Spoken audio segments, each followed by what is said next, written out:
بسم اللہ الرحمن الرحیم۔ السلام علیکم تمام سننے والوں کو خوش آمدید میرے چینل سچی آپ بیتی پر۔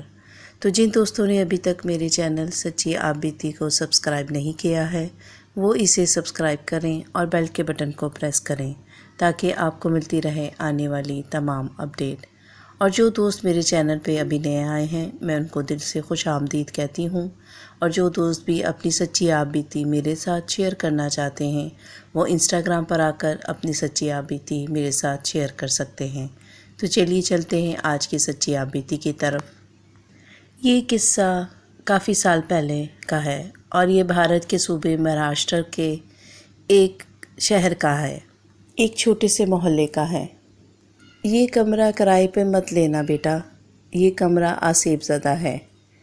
راجو جب سے یہاں پر کمرہ ڈھونڈنے کے لیے آیا تھا محلے کے کافی زیادہ لوگوں نے اس کو یہ بات کہی تھی، اور جو اس کو براہ راست نہیں کہہ سکا تھا اس نے اشارے کناروں میں اس کو یہ بات سمجھا دی تھی کہ یہ کمرہ آسیب زدہ ہے، تم اس کمرے کو کرائے پہ مت لو۔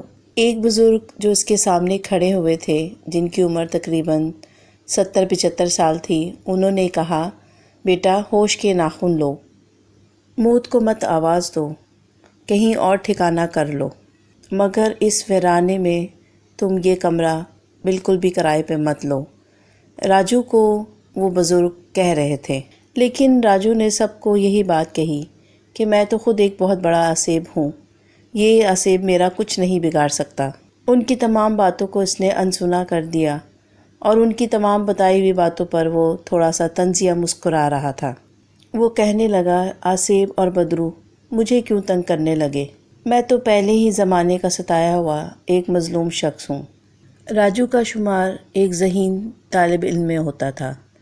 وہ اسکول، کالج اور یونیورسٹی تک بہت ہی اعلیٰ تعلیم حاصل کر کے اور اچھے نمبروں سے پاس ہوا تھا، اور وہ اسکول، یونیورسٹی کی کتابیں پڑھنے کے علاوہ رسالے، اخبارات کو پڑھنے کا بہت ہی شوق تھا، اور وہ ایک رسالے کی رائٹر سے اس کا بہت ہی لگاؤ تھا اور اس کی کہانیاں وہ بڑے ہی شوق سے پڑھتا تھا، اور اس رسالے میں اس نے کئی بار اس خاتون رائٹر کو خط بھی لکھے تھے، مگر اس رائٹر نے اس کے کسی بھی خط کا کوئی جواب نہیں دیا۔ پارس کے افسانے اور کہانیاں رسالوں کی جان ہوا کرتے تھے، اس کا شمار بڑے رائٹر میں ہوتا تھا۔ راجو نے اس کو دیکھا نہیں تھا، اس سے ملا نہیں تھا، لیکن پھر بھی وہ اس کا بہت بڑا فین تھا۔ سچ بات تو یہ ہے کہ اس کو اندیکھی اس رائٹر سے اب عشق ہو گیا تھا، اور پھر ایک دن وہ اس رائٹر، اخبار اور رسالے کے دفتر پہنچ گیا اور اس نے ایڈیٹر کو بتایا کہ میں پارس کا بہت بڑا فین ہوں، میں ان سے ملنا چاہتا ہوں، آپ مجھے ان کا ایڈریس دے دیجئے۔ ایڈیٹر نے اس سے معذرت کر لی اور اس کو ایڈریس نہیں دیا۔ جب وہ اس رسالے کے دفتر سے باہر نکل رہا تھا تو اس نے اپنے دل میں تہیہ کیا کہ میں بھی ایک اچھا رائٹر بن جاتا ہوں، اور پھر اس نے کچھ چند کہانیاں اور افسانے لکھ کر مختلف رسالوں کے آفس میں بھیج دیں، مگر کہیں سے بھی کوئی اچھا رسپانس نہیں آیا۔ پھر وہ مکمل طور پر مایوس ہو گیا ان سب چیزوں سے۔ پھر اس نے اپنی تمام توجہ اپنی پڑھائی کی طرف مرکوز کر دی، اور پھر اس نے اپنا شہر چھوڑ کر دوسرے شہر میں آ کر ایک کمرہ کرائے پہ لے لیا، لیکن یہاں پر بھی اس کا دل بالکل بھی کسی چیز میں نہیں لگ رہا تھا، اور جب سے اس محلے میں آیا تھا محلے کے تمام لوگوں کی نگاہوں کا مرکز بنا ہوا تھا۔ ہر ایک بندے نے اس کو اس کمرہ لینے پر یہ سمجھایا کہ اس کمرے میں آسیب ہے، تم اس کمرے کو چھوڑ دو، کیونکہ وہ ایک جوان تھا، نڈر تھا، اور وہ ایسی باتوں پر یقین نہیں رکھتا تھا۔ اس نے آسیب کی پرواہ نہیں کی، اور وہ کبھی کبھی سوچتا تھا کہ لگتا ہے یہاں کے لوگ سٹیا گئے ہیں۔ پھر اس نے ایک فرم میں ملازمت کر لی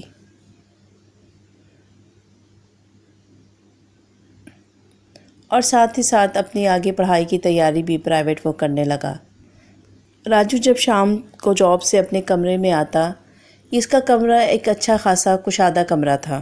کمرے میں 2 روشن دان تھے جو اوپر چھت کی طرف بنے ہوئے تھے، اس سے اچھی خاصی روشنی کمرے میں آتی تھی، اور سامنے گلی کی طرف ایک کھڑکی بنی ہوئی تھی۔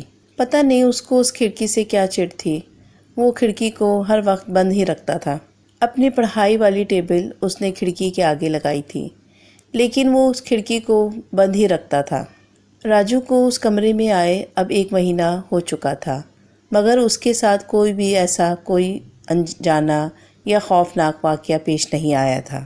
اور اسی عرصے میں ایک لڑکا جس کا نام ندیم تھا وہ راجو کا دوست بن گیا۔ جیسے ہی شام کو راجو اپنے آفس سے کمرے میں آتا تو ندیم بھی اس کے پاس آ کر اس کے کمرے میں بیٹھ جاتا، اور پھر وہ لوگ دونوں رات گئے تک بیٹھ کر گپیں لگاتے اور کبھی کبھی تو تاش کی بازی بھی کھیلنا شروع کر دیتے۔ ایک دن ندیم نے راجو سے پوچھا، یار تو اپنے کمرے کی کھڑکی کو کیوں بند رکھتا ہے؟ کیا یہ کھڑکی اس لیے لگائی گئی ہے کہ تو اس کو بند رکھ؟ اس کو کھول یار، اس سے اچھی ہوا اندر آئے گی، کمرے کا ماحول اچھا ہوگا۔ راجو ندیم کو دیکھ کر تھوڑا سا مسکرایا اور کہنے لگا، دوست مجھے معلوم ہے کہ تمہیں اس کھڑکی کے بند ہونے کی کیوں بے چینی ہے۔ وقت اپنے رفتار سے گزر رہا تھا۔ راجو کو اس کمرے میں آئے تقریباً 3 سے 4 ماہ ہو گئے تھے، لیکن اب تک اس کو کوئی بھی آسیب نظر نہیں آیا تھا۔ اب اس کے آگے پڑھائی جو اس نے سٹارٹ کی تھی اس کے امتحانات قریب آ گئے تھے، اور اب وہ ندیم سے بھی کم ہی ملا کرتا تھا۔ وہ اپنے آفس سے آ کر اپنا کمرہ بند کر کر اپنی پڑھائی میں مگن ہو جاتا اور رات گئے تک وہ پڑھائی کرتا رہتا۔ ایک دن جب وہ اپنے آفس سے نکلا تو موسم بہت ہی خوشگوار تھا۔ وہ گھر جانے کی بجائے ایک پارک کی طرف چل نکلا۔ وہ پارک میں جا کر گھاس کے اوپر لیٹ گیا۔ نرم نرم ہری ہری گھاس پر اس کو لیٹے ہوئے بہت ہی سکون مل رہا تھا، لیکن پتہ نہیں کیوں اچانک ہی اس کا اس ماحول سے دل اچاٹ ہو گیا، اور پھر وہ فوراً اٹھ کر گھر کی طرف روانہ ہو گیا۔ اور گھر آ کر وہ اپنی ٹیبل پہ بیٹھے ہوا نہ جانے کیا سوچ رہا تھا، اور اس کا سر ٹیبل پہ ٹکا ہوا تھا تو ایک دم ہی کھڑکی کے دونوں پٹ ایک جھٹکے کے ساتھ کھل گئے، اور ایک سرد ہوا کا جھونکا کمرے میں داخل ہو گیا، اور اس نے ٹیبل سے سر اٹھا کر کھڑکی کی طرف دیکھا، اور کھڑکی کو اس نے دوبارہ بند کر دیا۔ کھڑکی بند کی ہے، اس کی 2 منٹ بعد ہی کھڑکی خود بخود کھل گئی، اور اب کی دفعہ کھڑکی کھلنے پر جو اندر ہوا کا جھونکا آیا اس میں راجو نے اپنے آپ کو ایک عجیب سی بے چینی میں محسوس کیا، اور اس کو ایسا لگا کہ جیسے کوئی اس کے جسم میں داخل ہو گیا ہو، اور پھر اچانک ہی اس کا سیدھا ہاتھ حرکت میں آیا، اور اس کے ہاتھ نے قلم اٹھایا اور سامنے پڑی ہوئی جو سفید کاغذ تھا اس پر خود بخود لفظ بنتے چلے گئے۔ راجو نے بہت کوشش کی اپنے ہاتھ کو روکنے کی، لیکن اس کا ہاتھ بدستور کاغذ کے اوپر تیر رہا تھا، اور لفظ تھے کہ وہ بنتے جا رہے تھے، اور اس کے دیکھتے ہی دیکھتے صفحے بھرتے گئے، صفحے کالے ہو گئے۔ راجو نے دوبارہ اپنے ہاتھ کو روکنے کی کوشش کی، کیونکہ وہ جو کاپی تھی وہ اس کے نوٹس والی تھی۔ سامنے کھڑکی کھلی ہوئی تھی، اور اس کا ہاتھ مسلسل کاغذوں پر اپنے لفظ چھوڑتا جا رہا تھا۔ پھر اچانک ہی اس کا ہاتھ رک گیا، اور راجو کی جو عجیب سی کیفیت تھی وہ بھی ختم ہو گئی۔ راجو نے فوراً ہی صفحوں کو پلٹا اور اس کو پڑھنے لگا، جو کہ خود بخود ان صفحات پر تحریر ہو گئے تھے، اور وہ تمام تحریر پڑھنے کے بعد ایک دم ہی اچھل گیا۔ یا اللہ، اس قدر خوبصورت کہانی یہ میں نے لکھی ہے! شاید اس نے آج تک ایسی کہانی نہیں پڑھی تھی، اس قدر اچھوتی کہانی تھی۔ لیکن کہانی کے اختتام پر 2 لفظوں نے اس کو خاصا پریشان کر دیا، کیونکہ کہانی کے آخر میں لکھا تھا 1400 لفظ 1400 دن، اور پھر جب اس نے کہانی کے الفاظ گنے تو وہ 1400 ہی تھے۔ راجو تھوڑا سا پریشان ہو گیا کہ یہ موما تو مجھے سمجھ آ گیا کہ 1400 لفظ، لیکن 1400 دن اس کی سمجھ سے باہر تھے، اور وہ یہ سوچ سوچ کر تھک گیا کہ ان کا کیا مطلب ہوگا۔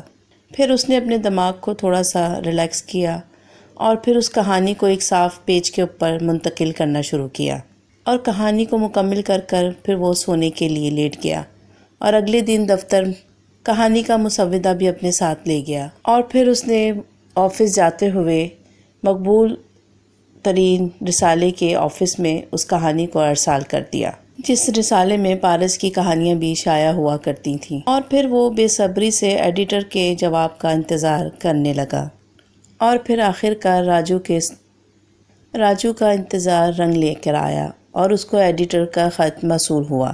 وہ شاید ہی کبھی زندگی میں اتنا خوش ہوا تھا جتنا کہ وہ ایڈیٹر کا خط موصول ہونے کے بعد وہ خوش ہوا، کیونکہ وہ کہانی منتخب ہو گئی تھی اور ساتھ ہی وہ پہلے انعام کی حقدار بھی قرار پائی تھی۔ شہر کے بڑے بڑے اخباروں میں بھی اس کی کہانی کا چرچا ہو رہا تھا۔ اس کی کہانی کو بے حد سراہا گیا اور اس کی کہانی کو ملک کی بہترین کہانیوں میں شمار کیا جانے لگا۔ اور یہ سب کچھ اتنی جلدی اچانک ہوا کہ راجو کو کچھ بھی سمجھ میں نہیں آ رہا تھا۔ تو وہ یہ سوچنے لگا کہ اگر لوگوں کو یہ سب معلوم ہو گیا کہ یہ کہانی میں نے نہیں، یہ تو خود بخود لکھی گئی ہے، تو لوگ کیا سوچیں گے؟ پھر اس نے اس خیال کو اپنے دماغ سے جھٹکا اور کہنے لگا لوگوں کو کیسے معلوم ہوگا؟ اور یہ خیال آتے ہی وہ خوشی سے جھوم اٹھا۔ راجو کی اس کامیابی پہ اس کا دوست ندیم بھی بہت خوش تھا، لیکن ندیم یہ کہنے لگا کہ مجھے اتنے عرصے میں تم نے کبھی نہیں بتایا کہ تم کہانیاں بھی لکھتے ہو، اور نہ ہی یار میں نے تمہیں کبھی لکھتے ہوئے بھی دیکھا ہے۔ ایک دن ندیم نے راجو سے کہا، یار شکل سے تو بڑا بے وقوف اور سیدھا نظر آتا ہے، لیکن یہ کہانی تو نے بہت ہی شاندار لکھی ہے، لگتا ہی نہیں ہے یار یہ تو کہانی تو نے لکھی ہے۔ تو وہ کہنے لگا، ہاں یار ندیم تو صحیح کہہ رہا ہے، یہ کہانی واقعی میں نے ہی نہیں لکھی۔ راجو کے اس طرح کہنے پہ ندیم سمجھا کہ شاید یہ مجھے طنز کر رہا ہے، کیونکہ میں نے اس کی کہانی کو بہت سراہا ہے۔ خیر، پھر راجو نے ان الفاظوں کو جو کہ 1400 دن اور 1400 الفاظ تھے، ان کے بارے میں وہ سوچنے لگا کہ آخر اس کا کیا راز ہے۔ جب وہ اس کے بارے میں بہت سوچتا تو پھر یہ کہتا، یار دفع کرو، مجھے کیا ہوگا، اس کا بھی کوئی نہ کوئی مطلب، مجھے اس کی فکر کرنے کی کیا ضرورت ہے۔ اور پھر کئی ماہ گزر گئے اور راجو پر وہ والی کیفیت دوبارہ طاری نہیں ہوئی جو کہ اس دن وہ کہانی لکھتے ہوئے اس پر طاری ہوئی تھی۔ اس دوران میں اس نے بہت کوشش کی کہانیاں لکھنے کی، اور ایک آدھ کہانی بھی اس نے لکھی، مگر وہ کہانیاں اتنی کمزور تھیں کہ جب راجو نے اسے پڑھا تو اس کو ذرا بھی مزہ نہیں آیا، اور پھر وہ پڑھ کر اس کہانی کو ضائع کر دیتا۔ اور پھر اس کہانی لکھنے کے تقریباً 4 مہینے کے بعد جب ایک دن وہ بیٹھا ہوا ایک کہانی لکھنے کی ناکام کوشش کر رہا تھا کہ اچانک ہی تیز ہوا کے جھونکے سے کھڑکی کے دونوں پٹ کھل گئے اور راجو پر پھر وہی کیفیت طاری ہو گئی، اور اس کی انگلیاں خود بخود حرکت کرتی چلی گئیں، لفظ بنتے گئے اور صفحے کالے ہوتے چلے گئے، اور پھر وہ ان میں کھو گیا۔ اور جب اس کو ہوش آیا تو اس نے دیکھا کہ اس کا ہاتھ اب رک چکا تھا۔ اور پھر جب راجو نے وہ کہانی پڑھی تو وہ خوشی سے ناچنے لگا کمرے میں۔ یہ کہانی تو پہلی کہانی سے بھی زیادہ مؤثر اور اچھوتی کہانی تھی، لیکن جب آخری الفاظ پر پہنچا تو اس کو پڑھ کر وہ پھر سے پریشان ہو گیا، کیونکہ آخری لفظ لکھا ہوا تھا 825 لفظ 825 گھنٹے۔ وہ یہ سوچنے لگا، یہ کیا 825 لفظ 825 دن، اس کا کیا مطلب ہے؟ لیکن پھر اس نے یہ تمام باتیں اپنے دماغ سے جھٹک دیں۔ اب جیسے ہی اس کی دوسری کہانی رسالے میں چھپی تو اس کے چھپتے ساتھ ہی اخبار، ٹی وی، رسالوں، ہر جگہ پر اس کی تعریف میں زمین و آسمان سب نے ایک کر دیا۔ پرانے تجربہ کار ادیب اور مصنف اس کی کہانی پڑھ کر چونکے۔ ان سب کو اپنی کشتی ڈوبتی ہوئی نظر آنے لگی۔ ناقدروں کے منہ تو کھلے کے کھلے ہی رہ گئے۔ اس کے تعریف کے ساتھ ساتھ اس کو تنقید کا بھی سامنا کرنا پڑا، اور راجو کا ٹی وی پر انٹرویو بھی چلا، اور جب ٹی وی پر اس کا انٹرویو نشر کیا گیا اس کے بعد تو اس کے گھر پر لوگوں کا ہجوم ہی لگ گیا، اور اس کو اتنی ڈاک موصول ہونے لگی کہ اس کے پاس ٹائم ہی نہیں ہوتا تھا اس ڈاک کو پڑھنے کا۔ اور اس کی تمام کامیابی کو دیکھ کر ندیم بھی خوشی سے پھولے نہیں سماتا تھا۔ راجو کا شمار ملک کے بڑے اور نامور ادیبوں میں ہونے لگا۔ عزت شہرت کے ساتھ اب اس کے پاس دولت بھی وافر مقدار میں آنے لگی، اور کئی ماہناموں کے ایڈیٹر نے اس کو اپنے رسالے اور پرچے میں جاب کی آفر بھی کی۔ اور جب اس کو دولت اپنی حیثیت سے بہت زیادہ ملنے لگی تو راجو نے ایک فیصلہ کیا جو کہ بقول اس کے بہت زیادہ ضروری تھا، اور کچھ دنوں کے بعد ہی راجو ایک بہت ہی بڑی اعلیٰ سوسائٹی میں بہت بڑی کوٹھی میں بیٹھا ہوا اپنی کہانی کو بار بار پڑھ رہا تھا۔ راجو کے دوست کو ندیم کو اس کا یہاں سے جانے کا بہت ہی دکھ تھا۔ ندیم کو اپنا دوست آج بھی بہت یاد آتا تھا، لیکن اس کی کہی ہوئی بات اس کے دماغ میں گونجتی تھی۔ راجو نے ندیم سے کہا تھا کہ تم آج بھی میرے ایک اچھے دوست اور میرے بھائی ہو۔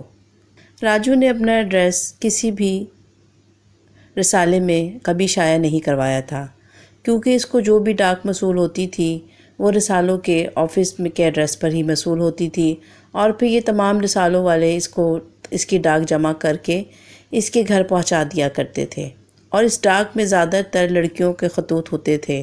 لیکن راجو نے کبھی بھی کسی لڑکی کے خط کا جواب نہیں دیا تھا، کیونکہ وہ اپنے دل میں صرف پارس کو ہی بٹھا کر بیٹھا ہوا تھا، کیونکہ وہ پارس سے شدید محبت کرتا تھا۔ لیکن راجو اس بات سے بہت ہی وہ تھا کہ کبھی بھی پارس نے اپنا کوئی انٹرویو یا کوئی بھی ٹی وی اس نے نہیں دیا تھا۔ پھر ایک دن راجو نے تمام رسالوں کے ایڈیٹر سے معلومات حاصل کی کہ آخر پارس کا کوئی تو آپ لوگوں کے پاس ایڈریس ہوگا۔ اس نے کہا کہ میں جو پارس کے نام خطوط لکھا کرتا تھا وہ آپ لوگ کس ایڈریس پہ بھیجا کرتے ہیں۔ اسے پتہ جب چلا، ایڈیٹر نے بتایا کہ پارس کا جو بھی خطوط ہمارے پاس آتے ہیں وہ ایک پوسٹ باکس کی ایڈریس ہے، ہم اس پر ارسال کر دیتے ہیں، کیونکہ ہمارا جو کام ہے ہم وہ کرتے ہیں، اب باقی پارس کی مرضی کہ وہ ان کا جواب دے نہ دے، ہم تو جتنے بھی خطوط ہوتے ہیں اس ایڈریس پہ ارسال کر دیتے ہیں۔ پھر اس کے اصرار پر ایڈیٹر نے راجو کو پارس کا ایڈریس دے دیا، لیکن اس نے دل میں قسم کھائی تھی کہ آئندہ وہ کبھی بھی اس کو کوئی خط نہیں لکھے گا، کیونکہ اس نے کبھی بھی اس کے کسی خط کا کوئی جواب نہیں دیا تھا۔ پھر ایک دن اپنے وہ تمام خطوط جو اس کو ملے تھے وہ لے کر بیٹھا ہوا تھا، تو اس میں اس کو ایک پارس کا خطوط موصول ہوا۔ اس نے فوراً ہی وہ خط اٹھایا اور کھولا، جو کہ اس کے نام پہ تھا، اور اس نے اس کی کہانی کی بہت زیادہ تعریف کی تھی، اور اس نے بہت ہی خوشی کے ساتھ وہ تمام خط پڑھا اور اس کو چوما، اس کو اپنی آنکھوں سے لگایا۔ اس کو بہت خوشی تھی کہ پارس نے اس کی کہانی کی اتنی تعریف کی ہے، لیکن اس نے پھر جان بوجھ کر اس کے خط کا جواب نہیں دیا۔ پھر 2 ہفتوں کے بعد دوبارہ اس کو پارس کا خط موصول ہوا، جس میں اس نے راجو سے گلہ کیا کہ تم نے میرے خط کا جواب کیوں نہیں دیا، اور یہ خط بھی پڑھ کر اس نے پارس کو اس کا جواب نہیں دیا۔ اور پھر اس طرح کئی خط اس کو پارس کے موصول ہوئے جو کہ اس نے جواب دینا ضروری نہیں سمجھا۔ وہ دل میں سوچ رہا تھا کہ میں جس طرح تڑپا تھا، اس نے میری کسی خطوط کا جواب نہیں دیا، میں بھی اب اس کو اسی طرح تڑپاؤں گا۔ راجو نے اپنا وہ مکان کیا تبدیل کیا تھا، اس کی تو قسمت ہی تبدیل ہو گئی تھی۔ اس کو اس مکان میں آئے ہوئے تقریباً 4 سے 5 ماہ ہو گئے تھے، مگر اس پر وہ کیفیت دوبارہ طاری نہیں ہوئی تھی۔ اس نے اس 4 ماہ میں بہت کوشش کی کہ کوئی اچھی کہانی، کوئی شاہکار کہانی لکھے، مگر وہ اس میں ناکام رہا۔ کچھ کہانیاں تو اس نے قارئین کی نظر بھی کی جو کہ ان کو بالکل ہی پسند نہیں آئی۔ پھر اس نے کہانی لکھنے کے لیے کچھ دن کے لیے گیپ کر لیا، اور جو وہ لکھتا تھا، خود پڑھتا تھا، وہ اس کو بھی نہیں اچھی لگتی تھیں، اور پھر وہ پھاڑ کر پھینک دیتا تھا۔ اور جو کہانیاں اس نے رسالے کے ایڈیٹر کو بھیجی تھیں، وہ پڑھ کے اس نے کہا کہ لگتا نہیں ہے کہ وہ کہانیاں جو اتنی شاہکار کہانیاں تھیں وہ تمہیں نے لکھی ہیں، ہمیں تو یقین نہیں آ رہا۔ اور پھر اس طرح تقریباً 6 ماہ کا عرصہ گزر گیا، اور پھر قارئین اس کو بھولنے لگے، کیونکہ اس تمام عرصے میں اس نے کوئی بھی ایک اچھی کہانی نہیں لکھی تھی۔ پھر کچھ عرصے کے بعد اس کو یہ تمام بات سمجھ میں آ گئی کہ آخر کیا وجہ ہے، اور پھر اس نے اپنے بنگلے کو تالا لگایا اور دوبارہ اسی آسیب زدہ کمرے میں کرائے پر لے کر رہنے لگا۔ جب محلے والوں نے اس کو وہاں دیکھا تو وہ اس کو دیکھ کر پریشان ہوئے کہ یہ آدمی ہے یا آسیب ہے کہ جو دوبارہ اس کمرے میں آ کر بس گیا ہے۔ اچھا بھلا اپنا بنگلہ اتنی اعلیٰ جگہ پر چھوڑ کر دوبارہ اس آسیب زدہ کوٹھری میں آ کر بس گیا ہے۔ لیکن اس کی اس محلے میں آنے کی سب سے زیادہ خوشی اس کے دوست ندیم کو ہوئی۔ اور پھر اگلے دن راجو کرسی پہ بیٹھا ہوا اسی کھڑکی کے آگے کچھ لکھنے کی سوچ رہا تھا کہ کھڑکی اچانک جھٹکے سے کھلی، کیونکہ کھڑکی پر کنڈی لگی ہوئی تھی، لیکن اس کے باوجود کھڑکی ایک زوردار جھٹکے کے ساتھ کھلی، اور وہی کیفیت راجو پر دوبارہ طاری ہو گئی، اور دیکھتے ہی ساتھ اس کے ہاتھ کی انگلیاں تیزی کے ساتھ کاغذ کے اوپر تہرنے لگی، اور یہ ایک طویل کہانی تھی جو کہ راجو نے لکھی۔ نہ جانے کتنی دیر تک اس کی انگلیاں اسی طرح حرکت میں رہیں، مگر اس کو ذرا بھی تھکاوٹ کا احساس نہیں ہوا۔ مگر وہ اس ٹائم چونکا جب دو الفاظ غیر معمولی طور پر بڑے بڑے کاغذ پر لکھے گئے۔ اس کی انگلیاں بھی اسی ٹائم وہاں پر رک گئیں، کیونکہ الفاظ تھے 2000 لفظ 2000 دن، اور اس نے فوراً ہی تمام کہانی کے الفاظوں کو گنا جو کہ پورے 2000 تھے۔ جب اس نے تمام کہانی پڑھی تو اس کی چیخ نکل گئی، کیونکہ اتنی شاہکار کہانی شاید ہی دنیا میں کسی اور نے لکھی ہوگی۔ اور جب راجو کی یہ کہانی دوبارہ شائع ہوئی تو ایک بار پھر پورے ملک میں اس کی شہرت کے ڈنکے بج گئے۔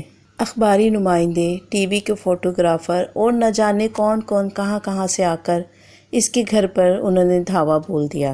اور پھر جب اس کی کہانی کو ایک اعلیٰ ادبی ایوارڈ دیا گیا تو اس ایوارڈ کی تقریب ایک بہت بڑے 5 اسٹار ہوٹل میں کی گئی، اور اس تقریب میں پہلی دفعہ پارس بھی مدعو کی گئی۔ اس کو کوئی ایوارڈ تو نہیں ملنا تھا، لیکن اس نے صرف راجو سے ملاقات کے لیے یہ دعوت نامہ قبول کیا۔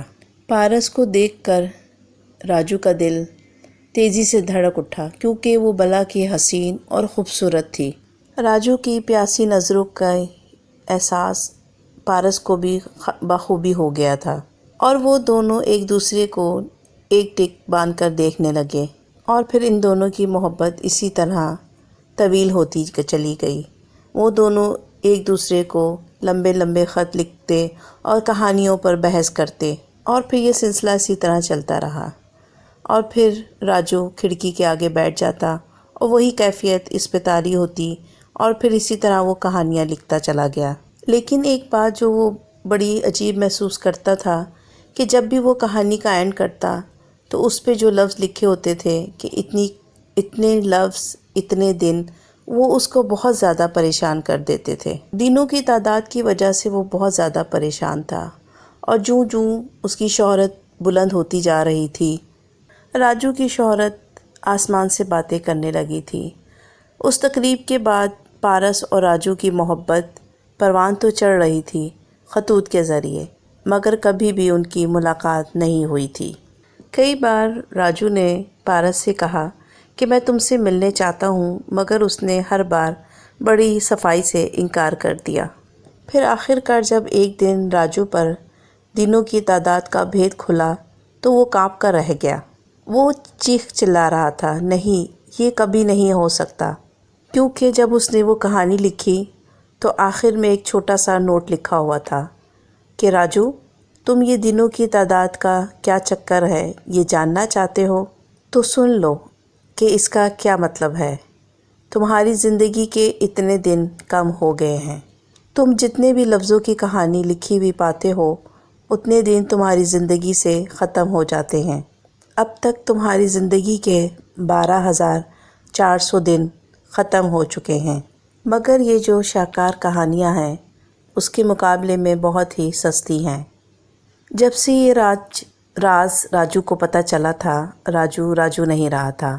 وہ ہر وقت خلاؤں میں دیکھتا رہتا تھا اور نہ جانے کیا سوچتا رہتا تھا۔ اور ایک دن ندیم نے بھی راجو کی اس بدلتی ہوئی کیفیت کے بارے میں اس سے پوچھا کہ یار راجو، تمہیں کیا ہو گیا ہے؟ کافی دنوں سے تم کھوئے رہنے لگے ہو، آخر کیا مسئلہ ہے تمہارے ساتھ؟ جس کے پوچھنے پہ اس نے کہا، نہیں یار، ایسی کوئی بات نہیں ہے، بس میں اپنی نئی کہانی کے بارے میں کچھ سوچ رہا تھا۔ اب اس نے اس کھڑکی کے آگے بیٹھنا بھی چھوڑ دیا تھا، کیونکہ وہ جو آخری کہانی اس نے لکھی تھی اس میں جو نوٹ تھا وہ اس کو بہت زیادہ ہی پریشان کر رہا تھا۔ اور ایک دن پھر اسی طرح وہ کرسی پہ بیٹھا ہوا کھڑکی کے آگے کچھ سوچ رہا تھا کہ کھڑکی اسی طرح جھٹکے سے کھلی اور وہی کیفیت راجو پر طاری ہو گئی، اور وہ کہنے لگا، نہیں میں نہیں لکھوں گا۔ لیکن اس کیفیت کی وجہ سے وہ اپنی اس بات کو عملی جامہ نہیں پہنا سکا، اور دوبارہ سے اس کے ہاتھ اسی طرح کاغذ کے اوپر تیرنے لگے۔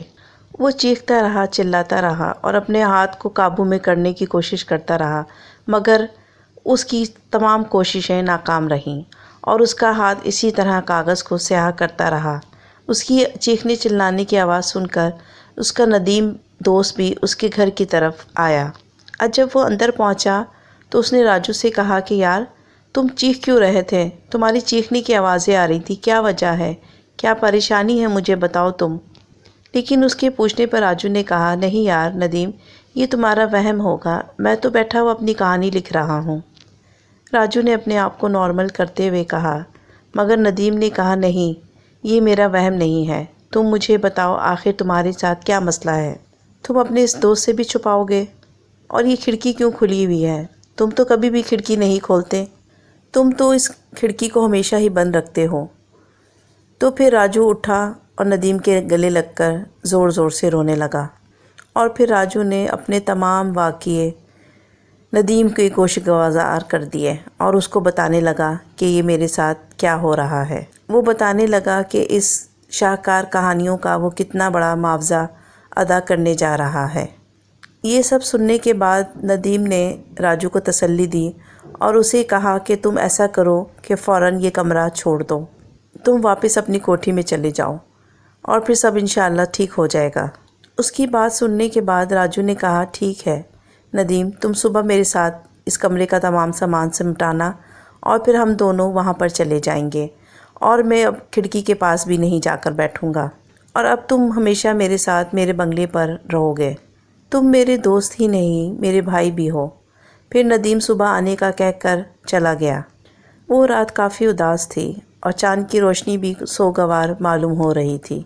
وہ اس تمام واقعے کے بارے میں سوچنے لگا، اور پھر سوچتے سوچتے اس کے سر میں شدید درد شروع ہو گیا۔ پھر اس نے اپنا دماغ سے یہ تمام سوالات کو جھٹکا اور کوٹھی کے بارے میں سوچنے لگا اور وہاں جانے کا پلان کرنے لگا۔ پھر وہ نہ جانے اس کے دماغ میں کیا خیال آیا، اور وہ اٹھ کے دوبارہ کرسی پہ آ کے بیٹھا اور کہنے لگا کہ کیوں نہ میں خود سے اپنی کوئی ایک ایسی شاہکار کہانی لکھوں جس کو لوگ بہت زیادہ پسند کریں۔ تو ایسا کرتا ہوں کہ کیوں نہ میں اپنی زندگی کی یہ تمام داستان ہی قلم بند کر دوں۔ یہ سب جو اس کے ساتھ ہوتا تھا کہ کھڑکی کا اچانک کھلنا، اس کے اوپر ایک کیفیت کا طاری ہونا، اور اس کے ہاتھوں کا خود ہی حرکت کرنا، اور تمام کہانیاں جو یہ لکھتا تھا، اس سب کے بارے میں وہ اپنی کہانی لکھنے جا رہا تھا۔ اور یہ سب سوچنے کے بعد اس کی آنکھیں چمک اٹھیں کہ میری یہ آپ بیتی سننے کے بعد لوگ میری اس کہانی کو بہت زیادہ پسند کریں گے۔ اور یہ سوچ کر وہ اس نے قلم اٹھایا اور لکھنا شروع ہی کیا تھا کہ کھڑکی اچانک کھلی اور اس پر وہی کیفیت دوبارہ طاری ہو گئی۔ مگر چونکہ وہ اپنی ہی دھن میں کہانی شروع کر رہا تھا تو اس کو اس بات کا بالکل بھی احساس نہیں ہوا۔ ایک تو اس کی انگلیوں کی تیزی اور اس کی کیفیت نے منٹوں میں کئی صفحے کالے کر دیے، اور وہ لکھتا ہی چلا گیا، لکھتا چلا گیا۔ لیکن جب وہ کہانی کا خاص موڑ آیا تو اس کو یہ دیکھ کر حیرت کا ایک شدید جھٹکا لگا۔ وہ آگے لکھنے کی کوشش کر رہا تھا لیکن اس کی انگلیاں ٹھہر چکی تھیں۔